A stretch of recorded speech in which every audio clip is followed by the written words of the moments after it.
is a seismically active region, and that activity was on full display around Halloween of 2020. On October 30th of 2020, an earthquake registering between 6.6 and 7.0 struck about 9 miles off the coast of Samos, a Greek island south of Izmir.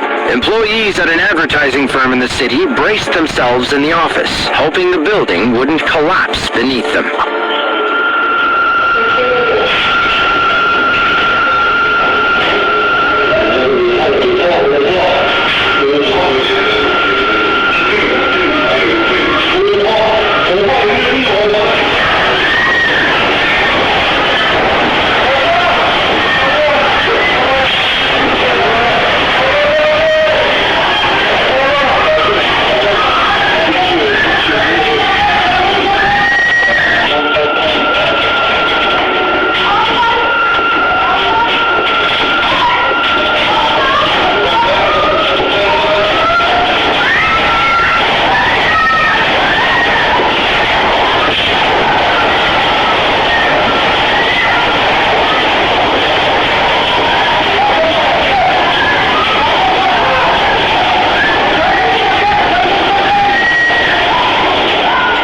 Where the girl in green's priorities lie as she risks everything to grab her phone. Elsewhere in the office, we see hanging lights swinging in the lobby as the girl in green tries to find something to hold on to. Another man hustles to hide under a desk moments before a light fixture falls from the ceiling. Rolling desks and chairs slide across the floor as other office employees try to hold on to something stable.